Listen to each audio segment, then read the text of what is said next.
yes, we have Brianna Rhue back on the Aaron Werner podcast, and I think we've shared this story a number of times, but to me it'll never get old. When almost 2 years ago now, Brianna reached out and said, hey, can I be on your podcast? And I said, absolutely.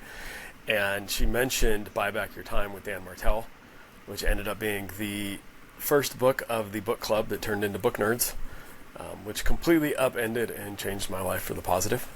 So appreciate it. And now we've got a fantastic friendship, and I need to slum it every now and then and do my own emails. But the value of the time that we have, I don't think I was aware, because I was your typical, I don't even want to say optometrist, your typical professional that just puts their nose down and grinds and grinds and grinds and grinds and grinds. And I think I was, scared of change, because if this doesn't work, then I have to grind even harder to catch back up. And I don't even think that I was aware of what the opportunities and possibilities were, because my nose was down grinding a bunch. So I appreciate you, Brianna, opening my eyes to how valuable my time is, and how we can, really help others, help us, and help themselves by building a community around the goals we're trying to do. So thank you. Yeah, it's been, that one call has been life-changing for myself too. Just with Book Nerds and all, we've learned and went from deal friends to real friends. If you haven't listened to the Book Nerds, that was our last book. And the one this month obviously is a killer read as well. And yeah, I'm just so appreciative for all that this has brought to me and continue to bring. And really this, what we're going to focus on today that leads very well into it is understanding the value of everybody's time in your office, from the patients to your team to you, and that cycle from phone calls to busy work to back at it. And I'll share some new metrics that I'm measuring actually in my own practice that have also been very eye-opening as we're all managing and wanting to grow the right way and the efficient way with all that AI can do. And thanks for having me on. Yep, absolutely. So I think everybody knows you, but for those who may not, give a quick intro, and then we'll talk about why you're the perfect person to help us with our topic for today. Yeah, so I am Brianna Rhue. I have a private practice in South Florida. So I became a partner in 2015. I bought my partner out in 2023. We retired him over the course of a year. I have two wonderful associates there, heavy myopia management, heavy scleral lens practice. But then I created Dr. Contact Lens when I was 9 months pregnant, actually. So it is now 9. I have a 9-year-old. And it is, becoming that unruly preteen. It's really funny. Like the birth of a company, the birth of a baby. It's like the parallel. It's unbelievable. And growing up now as a high growth CEO, and how I've been able to carry that back over, but also learning the industry, learning the other side of it. Aaron, you and I get a very different look. Yeah. And I love what you do on here in sharing that, where we can continue to get better, continue to lead this profession, but that we're all part of this really fun and small industry. Yep. And I don't mean small in like that kind of way, but it's a very, very well connected industry. Oh yeah.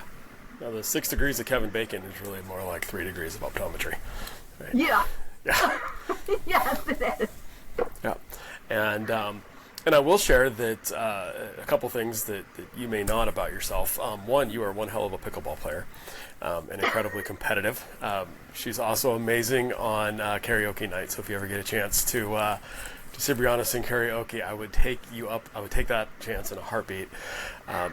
And I also, when I graduated optometry school, I saw the pillars of our profession and said, God, if I can be like those guys, I won't have any of the problems that I have.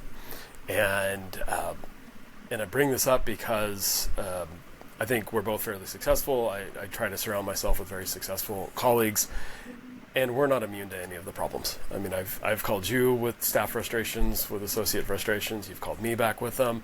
And so I think that it's not an immunity to those. it's because we're still dealing with people. But you and I have done, and the groups that we're a part of have done a really good job of surrounding ourselves with other colleagues who say, hey, we can't change necessarily this person or that situation, but how can we move forward with it and work through it? So I think that it's important to recognize that, you and I still get to deal with the same grind that everybody else listening on this does, right? We do. Calling in late, coming out sick, asking for 50% raises, and managing things differently than we would manage. Sometimes to our surprise that it worked out well, and sometimes to our frustration that we think there might be missing the boat on how we see the world and see things. And so it's been a lot of fun to optometry with you. Yes, it is. I've also learned a ton, and the topic of today is contact lenses. You, with Dr. Contact Lens, have a very unique view behind the curtain that's behind the curtain. So you're deep in the weeds on the sausage making, on how contacts work. Because I'll admit, I always thought there was just a little fairy that, when we put a contact lens order, just magically like, boop, here's your box of Bioffinities, and it just shows up in 3 days at your office, and then getting upset that when I tried to return it, there was still sticker residue from the right or left sticker on the box that we were trying to clean off. And, how come that little lens fairy just can't wave her magic wand again and get rid of that residue and give me my credit back?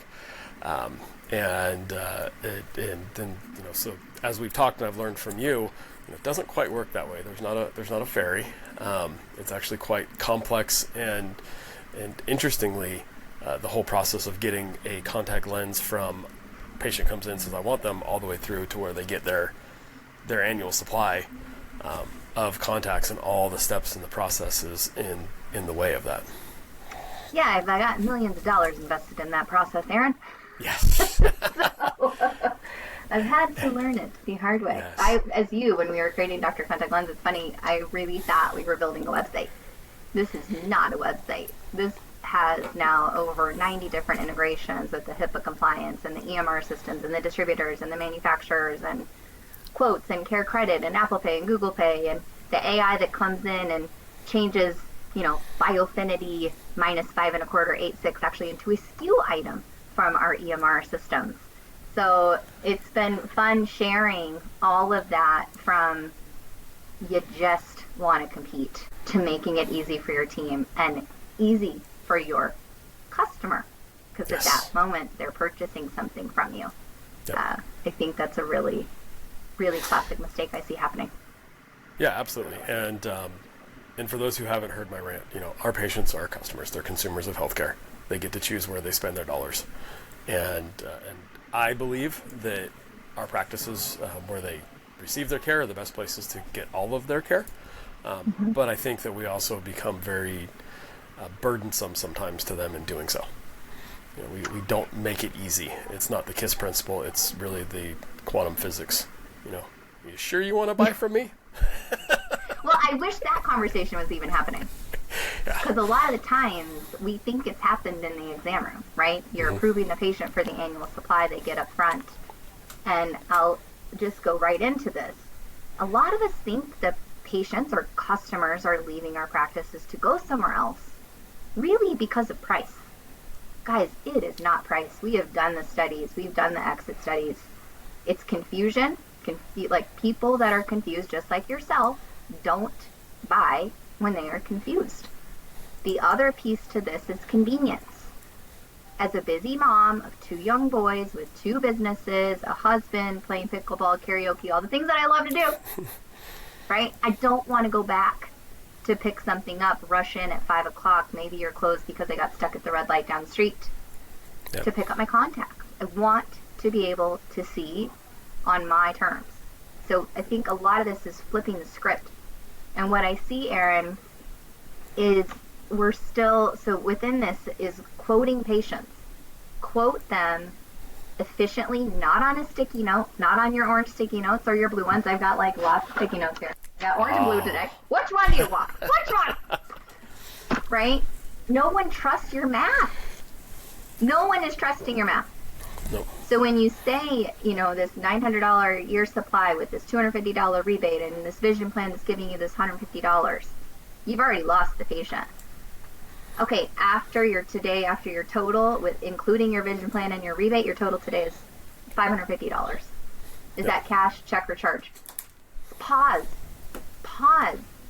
But what I'm seeing is a lot of people are these quotes that we're doing, okay, is a lot of them are doing these price comparison quotes. So you're pricing 1-800 right on your piece of paper. You're pricing Costco right on your piece of paper. That's not the way to do it. When you go to Target, do you think Amazon's prices are on Target's shelf? When you go to Barnes and Noble's to buy a book, do you think Amazon's prices are right there? No. When you go to Walmart, do you think Amazon's prices are right there? When you go to Chick-fil-A, do you think Burger King's prices are right there? When you do that, you've already made it about price. Yep. And guess what? You already have to be cheaper than that box. Yeah. Or the patient, and they're not going to hear you because that probably wasn't even their reason. But also remember, Aaron, that our patients buy the way that we buy.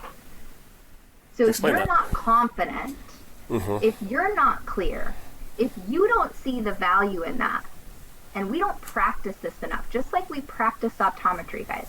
We practice talking about dry eye. We practice talking about myopia management. We practice talking about glaucoma. You got the reps in because you spoke that language over and over and over and over and over till you're blue in the face. Yep. But your staff has not practiced that handoff enough. You have to get the reps in here. So that's my high horse there for explaining it. If you are doing a price comparison tool, if you don't take anything away from this, why? Why? I find it interesting, just taking a step back and looking at behaviors within a practice, because I think we're really good at selling optical glasses, and glasses in the optical, and I think that those skill sets don't always translate over to what we do in our contact lens sales, even though, in my mind, they should parallel pretty well. Before we jump into that, I just wanted to address and kind of move past the idea that contact lenses, are they profitable or not for the practice? And so I did a real quick, I've got access to lots of different groups in their data. So the average contact lens exam per comprehensive exam, per routine annual eye exam, is about 25%. Everybody quotes 30. Most everybody's wrong because they don't look at their own data. So 25 is the average, 24 to 26. We'll use 25.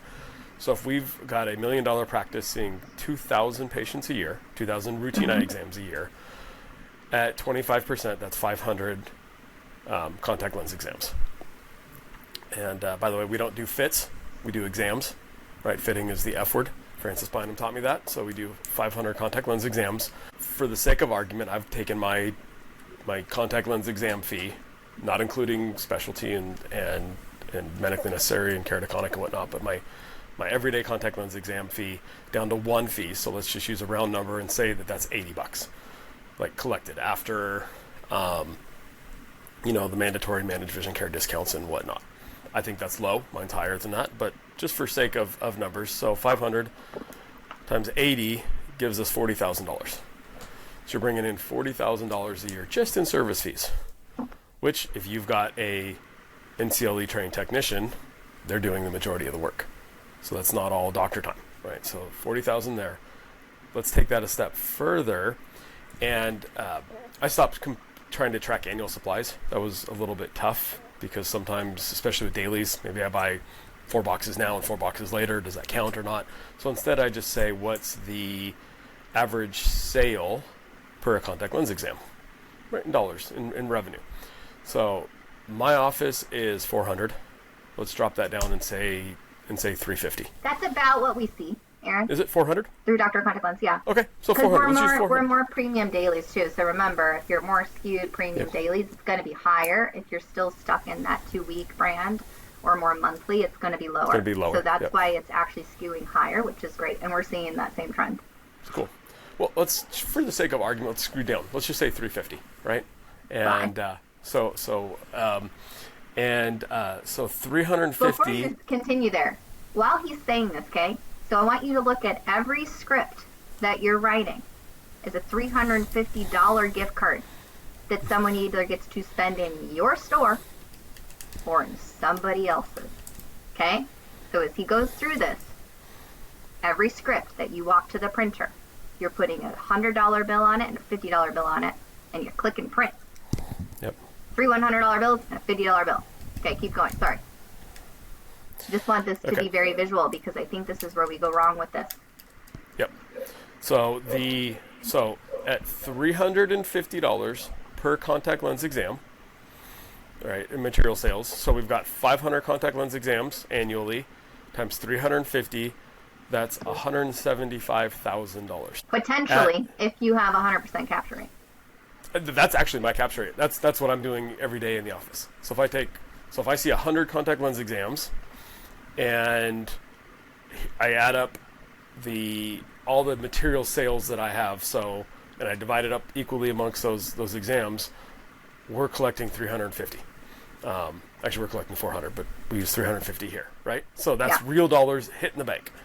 So that's $175,000 in the bank. Now, before I was using Dr. Contact Lens, it wasn't quite that high because we weren't capturing as many, so that number's gone up.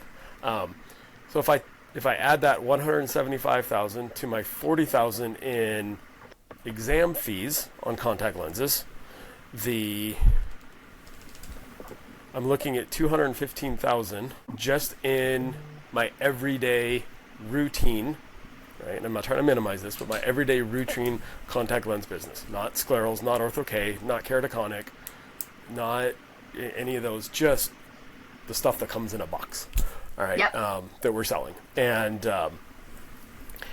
so that's a significant amount. Now, it's not just that, because on top of it, right, I get rebates back from the manufacturers and whatnot, and yes, I have cost of goods in there, but it's not an insignificant amount of money because that 200,000 exams comes from $1 million practice, right? Well, that's almost, 20% of that's over 20% of the practice revenue on $1 million practice. So I do this math to say, stop ignoring it, because it's easy to say, well, I might only make a little bit here, my markup's not that much there. No, it is. It's a significant, or could be a significant amount of your business, and there's lots of different levers to pull. One is obviously to see more exams, but two, it's to help the people that you have seen an exam, a contact lens exam, to get the product that you prescribed because you believe it's best for them through you. Because if they have a problem, stay connected to you. Because if they go to Costco or they go somewhere else and they get a reminder after that expires, now you can get an online vision test, or maybe that they went in there to buy something, or their contacts are expired, and now that doctor is open there. So I want people to realize your contact lens business is what drives everything, a lot of other things. Yes. Your dry eye, your myopia management, just so much of your practice is driven because these people come back and they're the ones that actually spend in your practice.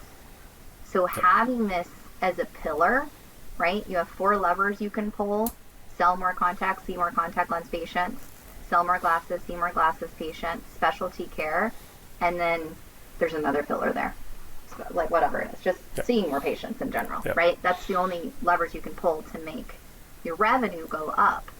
And when you look at this, and we've counted the steps, just like you said, that ferry, it's 28 steps to process a single contact lens order.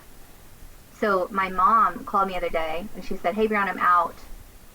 When I had to do that prior to Dr. Contact Lens, it would have taken me 10 minutes and guys, you'd think that's 7 to 8 minutes. That's concentrated time. Now you've got the phone ringing with another patient. Now you've got another patient checking out of you. So that 8 minutes becomes 16 or 24 minutes. That's where you have to look at these clicks.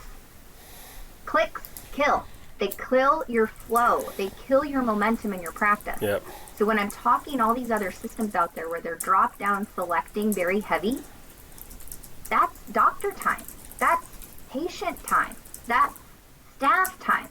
So on a Biofinity toric or an AccuView One Day Oasis toric, think of all those clicks that you have to drop down select. With our system, it doesn't have to do that. And then you're connecting that patient back. So a lot of the time, Aaron, I hear my annual supply rate is so good and my capture rate is so good. Well, pre-doctor contact lens, Aaron, if you saw 10 contact lens patients that day, could you tell me how every encounter ended? No. Easily. Like without going chart by chart by chart. No. Okay? No. So think of this like a net at the end of the day. Mm-hmm. Okay, I was busy. I saw 25 patients. 10 of them were contact lens wearers. Here's the 5 that ordered. So I sold 3-year supplies and 2 partial supplies. 1 patient's in trials. Oh God, don't get me started on trials. And then 4 patients walked. Yep. So here's my orders that need to be done for the day. And here are the patients that I need to invite and keep them connected to my store. No other system does that. And I think what else is out there, and again, I love other systems that they're popping up, but this is not an area that you can fully automate because it is 25% of your revenue. This is not a set it and forget it. This is working a system, working a process, working with your team to do this every patient, every encounter, every time. Because when one leaves a day, think of it this way, 1 patient, whether it's a glasses patient or a contact lens patient, leaves your practice a day, that's $90,000. That's only on $300. It's $90,000, and so you said a couple things there that are really key. And I'll work backwards. The first is when 1 patient leaves a day, we don't notice that attrition because it's only 1. And correct. So and there might be a day where there's none and you go, oh yay, or there might be a day when somebody walks in with an outside script that we sell to. And so like we celebrate it, right? But it's the leak of the bucket is so small. Oh my God, it's so because we noticed when like the roof collapses in my old house, we had a leak and the roof like fell in and we had the whole movie. It was amazing. But you don't notice the small little leak. And, or if you do, you say, I'll go fix it later, right? It's that small little leak under the sink that ends up ruining your entire bathroom, counter, furniture. I won't say furniture in the bathroom, but like the whole cabinet, there you go. But you didn't notice that one small little leak. And that's what happens in our capture rate, in our capture in the office with both glasses and contacts. The other thing that it makes me think of when you talk about doctor contact lens and that net is I've got a shopping habit. I promise this will come back around, but I've got a shopping habit. I love shoes. I know you love your shoes. I love my shoes. I love my backpacks. I need to do a whole episode on my backpacks and travel backpacks. But I've put myself on a 72-hour rule. If I go shopping online, I put it in the cart and I can't buy it for 72 hours to see if I still want it or if I just needed that dopamine hit of putting it in the cart.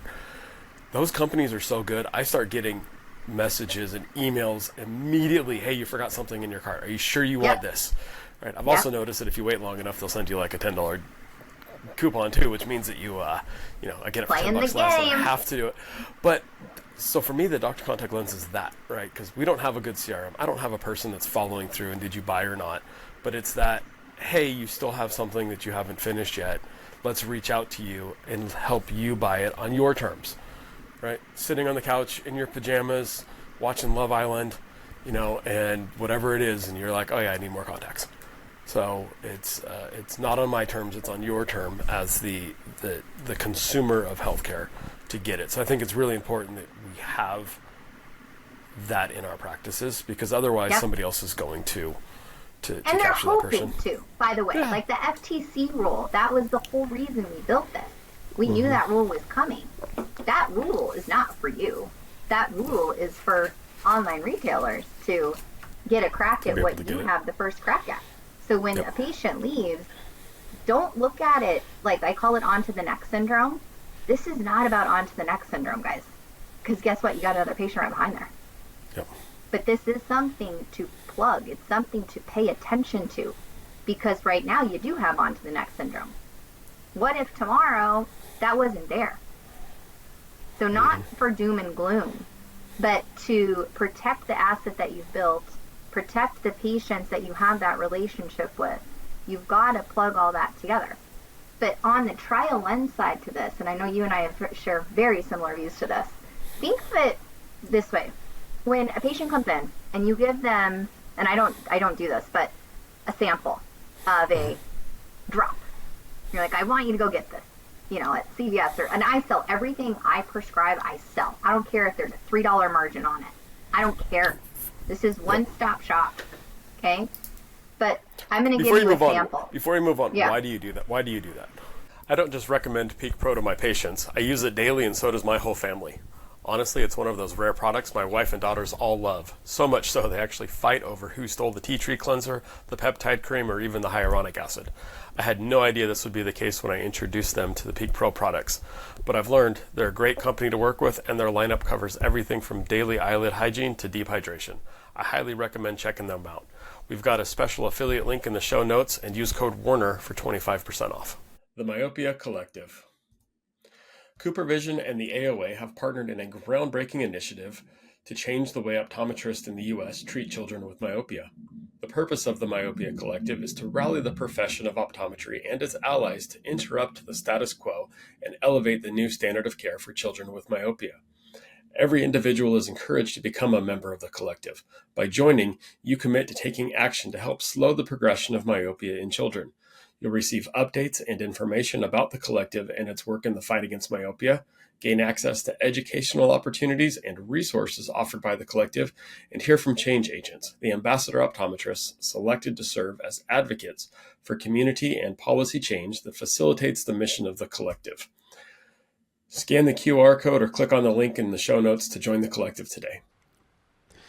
In the past, our focus revolved around prescribing MacuHealth or MacuHealth Plus to patients at risk of macular degeneration, while also recommending it to collegiate and professional athletes for enhanced contrast sensitivity in sports performance.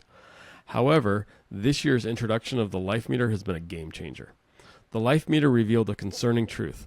Many of my patients have alarmingly low skin carotenoid levels, indicating potential deficiencies in essential body tissues like the retina and brain.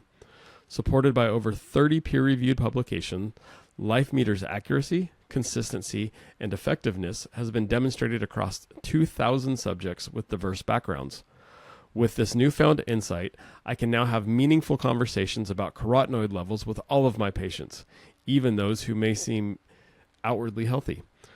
To learn more about this empowering technology, feel free to contact your MacuHealth representative or click on the link in the show notes. Together, let's optimize patient care and elevate their well-being. Why do I sell everything I prescribe? Yes. Because again, this is about me with the authority. This is about me giving the patient the opportunity and keeping it so sticky to my practice that they stay there. It doesn't mean that these reorders happen, right? But we have stuff like that we're putting into the system. But they want to buy it. And there's a trick here. Like, I'll grab it off the shelf, like as we're walking by. I'll actually hand it to the patient so they take ownership.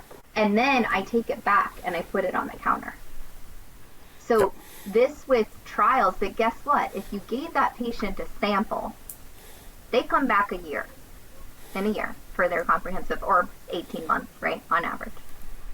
And they're like, hey, did you how's your dry eye? You got that sample of, the refresh I gave you. And they're say, oh, I was supposed to buy more? Oh my God. Yes, right? It's the same thing. So we call this, what did tacos and trials have in common, Aaron? Ooh, it's the what's for dinner conversation. Okay? Yeah. So I walk home, so follow me here, Aaron. I'm like, Aaron, what should we have for dinner? And you're like, oh my God, I don't know. I don't care. I don't know. Like, Pick you something. had a busy day, I had a busy day, right? Or you say, okay, should we have tacos or spaghetti? And you're like, I don't care, just pick one. Or you're like, hey, Josh, I stopped on my home and I picked up, Thai food for dinner. Amazing. Yeah. Right? So we all have this decision fatigue. You're evaluating a contact lens, you're doing a contact lens exam, and you have the expertise. yes, your PETA patients, the pain in the ass patients, you're going to see them back for their eventual follow-ups or evaluation visits. I don't call them follow-ups because follow-ups are free. Guys, prescribe from that chair. I know you're going to love this lens. You can order your supply today. I've approved you for that. Hey, if you need a couple of days, I'm going to send you an invitation. If you love it, go ahead and order it. If you don't, call me back. We'll get you right in. So Scott, one of my account executives for Dr. Contact Lens, he went through this process. So he was fit with contacts in a local practice. The doctor gave him 4 different things to try. Doesn't know where he works, right? And it took her 2 months to finalize something for him. Through an email that went back and forth with pricing. Guys, do you think that that's a great use of someone's time? And then he would forget to call back during business hours. 54% of our orders come in between 6 p.m. and 9 a.m. Another 24% is between 11 and 1 p.m. Guys, those are times you're not there. Those are times that you're missing phone calls. So view this with everybody on your team through the lens as a customer. People are Uber eating McDonald's right now because they don't want to go out and buy McDonald's. Oh, yes. Got a story with my kid on that one. Yeah. Well, not only that, but I hire people in my office that are people, right? They want to interact, which also means none of them want to answer the phone. And it's a break, it's a disruption in their process. So if you can get rid of that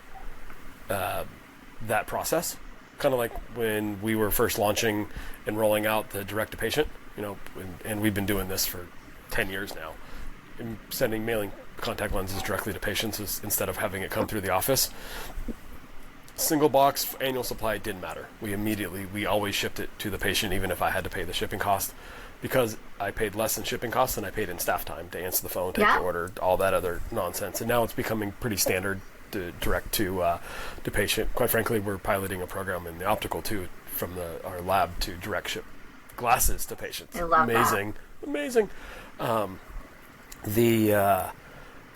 But you said it earlier in the conversation where it's about trust, and I think that when patients don't read our body language and our tonality and trust, they have a distrust as well. So if I give somebody, like Scott had, 4 different options, I'm telling you, either they're all kind of the same and it doesn't matter, or they all kind of suck, pick the best one. I'm not saying I haven't customized a single thing, so while we may believe we're helping somebody be involved in the process, we're actually hurting the process. And I had said earlier too that we do things in the optical really well that don't translate over. I don't give my patients trials in their progressive lenses, right? They buy a pair of glasses today, and if it doesn't work, bring them back and we'll make sure it works, right? Which is the same thing that I now do and we now do with our contacts. Hey, here's what's going to be best for you. It's going to be best for you because we put about the vast majority of our patients in the MyDay product, the MyDay Energist. They love it. You're going to love it too. We're going to order them, ship it to your house today. The handful of lenses I've given you should run out right about the time when the boxes are showing up at your doorstep. If for any reason you don't like them, bring them back. Bring me back a completely empty box and tell me you hated the whole thing, and I'll make it right or refund 100% of your money. Guess what? It doesn't happen. They don't bring them back. And if they do, we've got such a good relationship with the rep that he's going to swap us out and comp us a box. I'm not out anything. And I've already made money on the deal, so if I do have to eat, there's a little bit of sunken cost in every business. If I do have to eat a box, I eat a box. Right? Very, very, very rare when it happens. But you know what we do? We sell a bunch of contacts.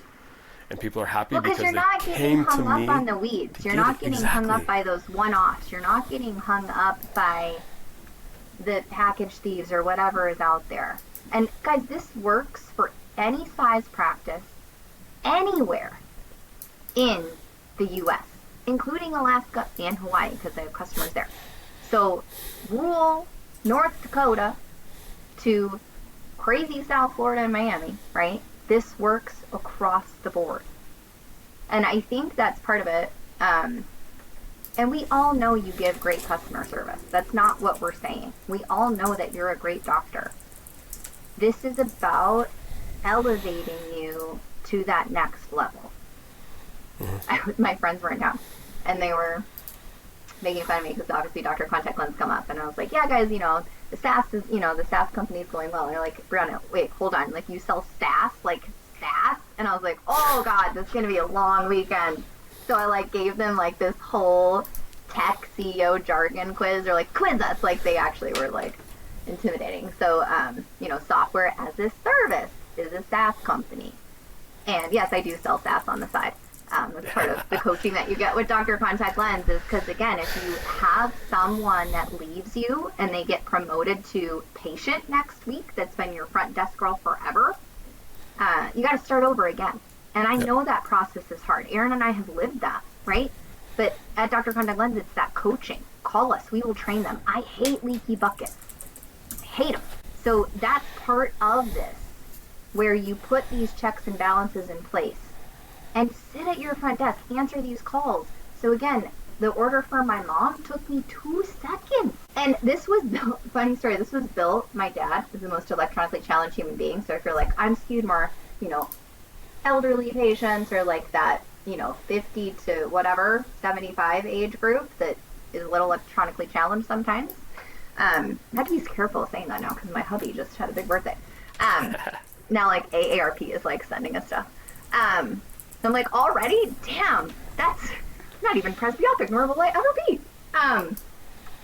The piece to that is when we built this, I told our amazing CTO, I said, look, the first order will be my dad. Meaning, if he cannot do it, then we don't have anything. That's how simple we have made this. And we flipped it backwards. We did it with the patient first, then to the team, then to you as the doctor, because you're not the one in there. You're the one in the bank account, right? And you get to watch it come in. But your staff doesn't care about that, nor does your patient. They just want it to be easy. And when they see that, like we call it exiting through the gift shop, so Space Mountain lets you off in the gift shop for a reason. Instead of printing that gift card and printing that prescription for the patient, let's save some trees, let's save some ink, let's do it digitally. Inside there, they log in through the HIPAA, PCI compliant, all the stuff that you want to throw out there. Guys, we all have to do that. It's in there for them to either download or click order and see that you're actually less expensive by making them go do their homework. And away you go. So now there's my favorite story of the patient. I think she's like 64 or something. And she's like, hey, Dr. Rhue, best eye exam I've ever had. I want to, order through Dr. Contact Lens this year. I'm like, never sent an invitation faster. Yeah. Right? So this also is where I hear Aaron, like people are like, I want my brand, I want my brand, I want my practice brand on there. The dual branding here works, guys. They all think you're on your yacht on the weekend. I know Aaron's is very, very big, right? Yeah. And now, send that PJ out here. Exactly. That private jet, I'm waiting for it, Aaron. The piece to that, there's, again, that trust factor. They don't want to know that they're getting hosed. Neither do you, right? We've all done it. You go to Barnes & Nobles, what are you checking? There's a trust thing there. And now, when you dual brand that, and a lot of your patients will call our service line to get help, which we help them with, right? They have no idea who they saw. No idea. What doctor are you connected to? I have no idea. So unless that patient has seen you multiple times, I'm sorry, guys, they don't know your name. And I don't think that's a bad thing. It's I was talking with a friend of mine about this, and I know where my dental office is. Yeah. I don't know the name of and I definitely don't know the name of my hygienist, right? I know they're great. I know I enjoy going there. And I'm sure that I'm a giant pain in the rear end because of my travel schedule. I have to reschedule every single one of my visits. And so they laugh, and now they've just got they know you.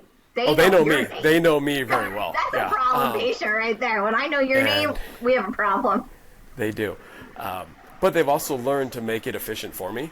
and that when it comes time to my cleaning, they just start calling or sending me a text in the morning being like, hey, I've got an opening tomorrow morning. I know your schedule's tough. Will that work? Which ends up working great for me because I'm much better, not planning that far out. So they've learned to do it on my terms. And I think that this is very helpful for, to apply to what we do in our practices. So I'm curious, Brianna, because we've talked a lot, we hit through. So if somebody came to you and said, I'm opening my practice, I want to have the perfect contact lens pillar, right? Yeah. And perfect I know doesn't exist, but if we were to design the perfect contact lens pillar, starting obviously with, my patient comes in for their routine annual eye exam with, XYZ managed vision care insurance or whatever, how would you build that for them? What would the steps be for that contact lens clinic? First up, it's sign up with Dr. Contact Lens. Like, you just put this in there because it's a CRM. So a lot of these cold starts, Aaron, too, is the data play here is really big. So when your team is going to 4 different systems, that's 4 different experiences, that's 4 different logins, that's 4 different things to forget, 4 different areas to manage. I love distributors for a reason. Please bring the business back there, guys. The rebate that you're getting, it's a patient rebate. It's not your rebate. You're deciding for the patient on a patient rebate. Okay? Stood on a chair talking about this the other day. I'm like, you're making a business decision on something you don't even get. Yep. And I had a doctor who onboarded with Dr. Contact Lens, and she was really hung up on this rebate thing. And it shows all the rebates in there because you got 4 different tear-off pads for one company now. Okay? Yeah. It all added up to what it was. But then we looked at her data and she would not go. And I'm like, you saw 9 contact lens patients yesterday. You sold to 1 of them. 8 of them walked on you. So you're paying attention to some of the wrong things. So right here, patient day opens, you get them in, it comes over through your EMR system, you quote them, they're your supply, you close them on the spot, and if they walk, you send them the invitation. It's that simple, guys. Yep. And if exactly you sell them a partial supply, you're now reminding them automatically. There's no spreadsheets here. There's no, answering the phone. Those missed call texts, it's a link on your website. It's a cohesive program. Mm-hmm. And you pick a distributor. A distributor. Keep this so simple. The savings that you think you're getting may look big, but it's costing your team so much time. And you're also building someone else's database. Aaron and I are big on this, guys. I'm teaching you the game. We're teaching you the game here. I'm going to take my Dr. Contact Lens hat off. When you do those types of things, that's a race to the bottom, and that hurts my private practice. So understand that your data has so much value. Your practice in the future is not going to be valued on kind of your practice. It's going to be valued on the amount of information that you have, and have you been able to utilize that? Yep. That's the cool thing. So with us, we go back in time 2 years, pull in all those patients. I think we made you, $7,000 in like a week or 2 weeks? Almost overnight, yeah. Our record, we made one clinic in 3 weeks. We made them $97,000, right? So that's what I want you to understand, that you're sitting on, both in the glasses part of your side and in the contact lens side. It's all right there. And again, one doesn't look like a lot. No, and that's the hard part, is that one a day, doesn't look like a lot. That one patient a day doesn't look like a lot, and just to build off of what that perfect contact lens, clinic is. I think you start by offering contacts to everybody, because we've talked about how valuable a contact lens patient is, and my preferred phrase is, hey, contacts are our preferred way to correct your vision. Because I think that it enhances your life a whole lot more. It's not the only way. And then your contact lens strategy, I'm a fan of pick 1 or 2 vendors and kind of be that person, right? We happen to be a Cooper office, and 84%, I was looking this morning at our OGP report, 84% of our units are Cooper. So we run that system very well. Some people like to have multiple options, right? But realize the more you split the baby, the more you're splitting the baby with all of them. So whatever your contact lens strategy is, make sure it's defined. If you like to really match people with the right thing, great. But just make sure that you are very defined in what your strategy is. Again, I'm a firm believer in a one or two contact lens vendor. Make it simple. Be that kind of, be that office. Make sure everybody knows. I think same thing for fees. Narrow your fees down to one or two fees. Make it really easy. Don't talk about adult diapers. When somebody says how much is contacts, don't say it depends. Just be able to give them a number. I think you have stock in depends. Just like everybody on this call has stock in an online retailer, they just don't know it. Yes.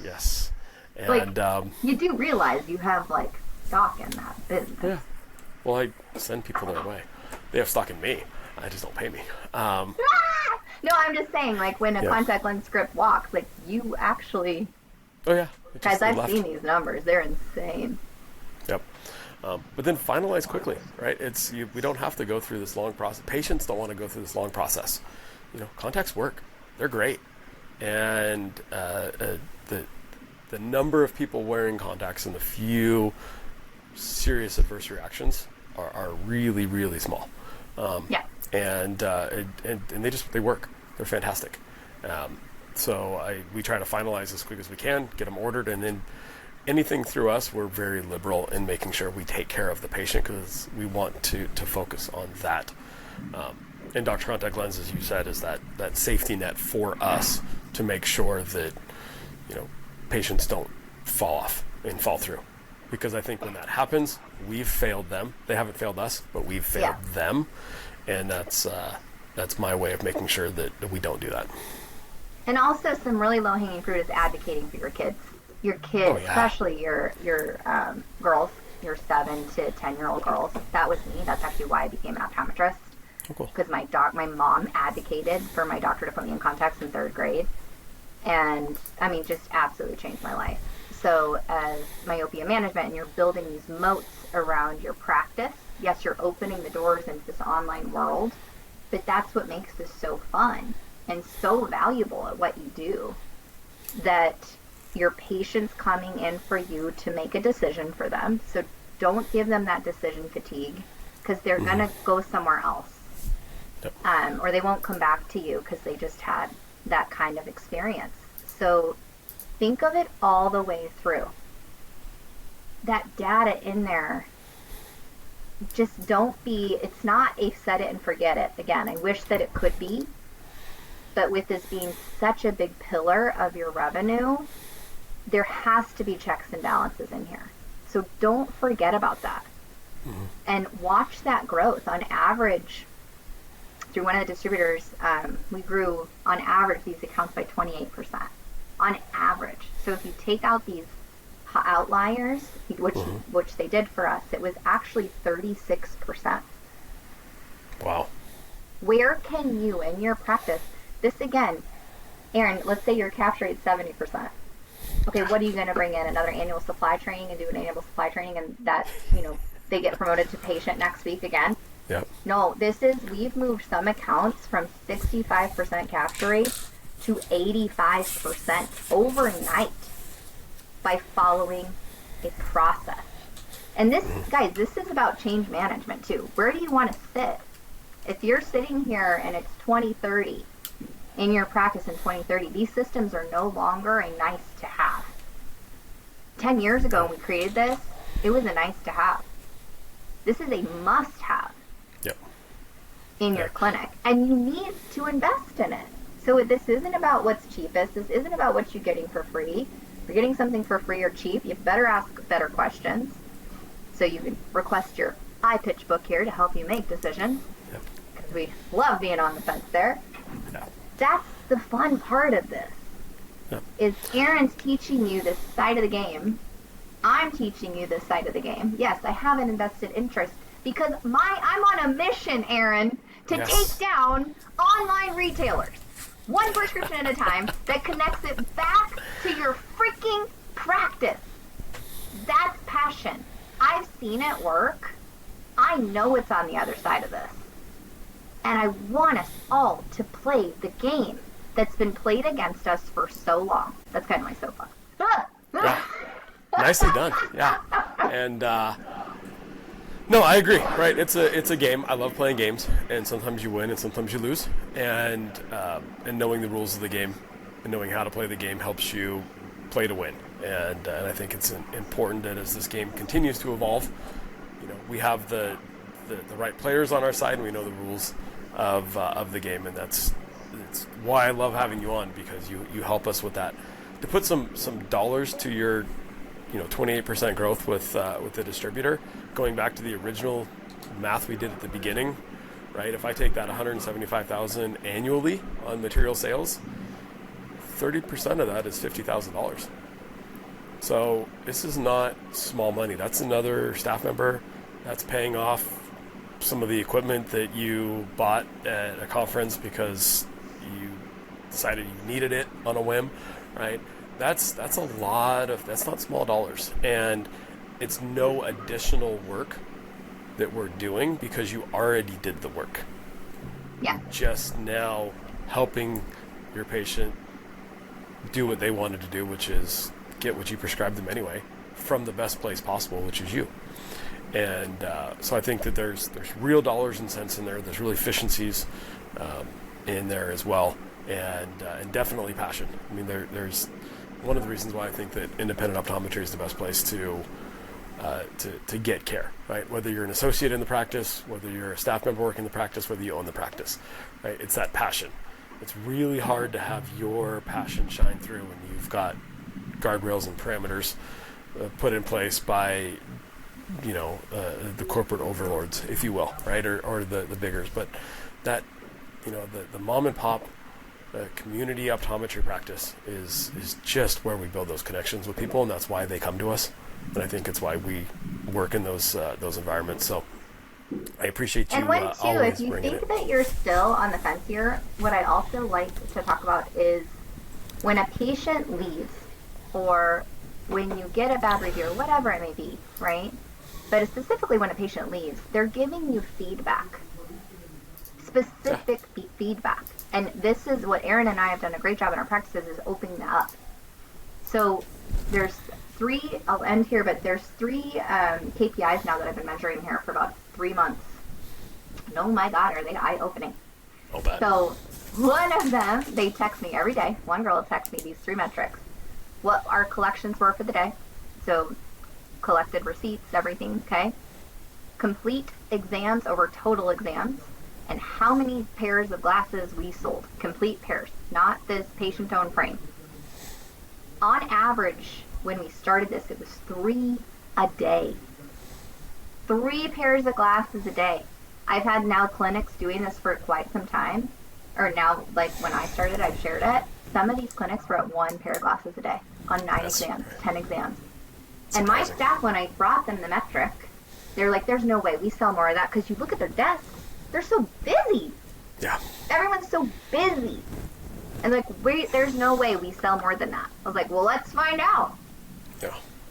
Nope. 3. It's surprising. 4.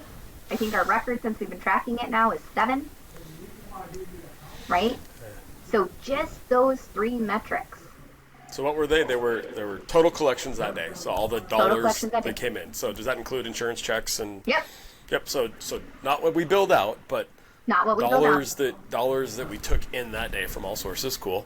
Yep. The second one was complete exams. What you like, a 99204 or a 9204, 92014. So a complete exam. So like your annual comprehensive exam over total exams. So total exams being your medical exams too, all your 9-9s and everything. Evaluation, stuff that's not, Got it.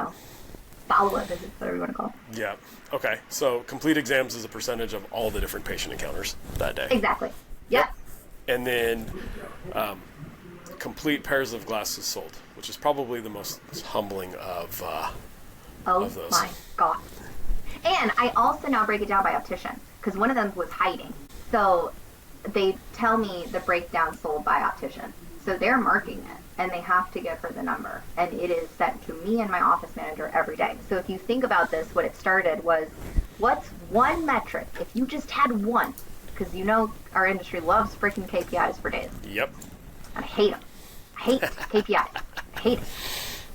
If I could just look at one thing that would drive everything else that day, that would land on my balance sheet 3 months from now, what would it be? It's full exam that day over total exam.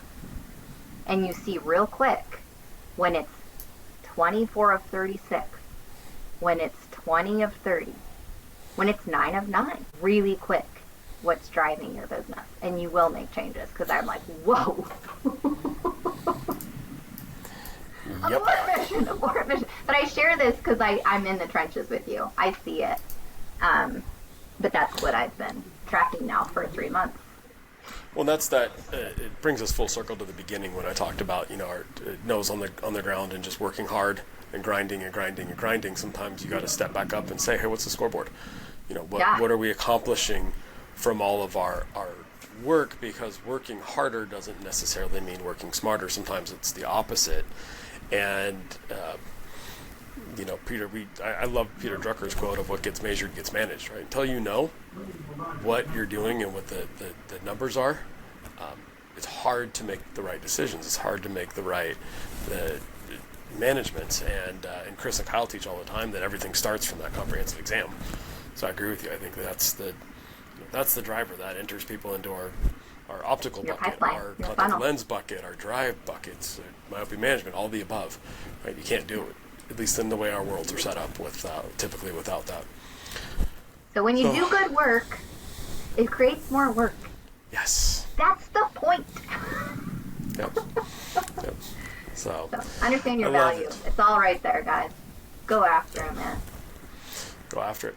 Well, Brianna, I'm looking forward to catching up. By the time this airs, we'll have already been at Expo, but looking forward to seeing you in Las Vegas in a couple days and connecting as we always do. We've got Book Nerds coming up, and great book. I'm glad you guys are enjoying the I am. Matheny Manifesto and a little bit of fall baseball reading for us. And some really good practice management, I think, that parallels managing a baseball team. So appreciate your friendship and your passion. Yeah, my pleasure. Same.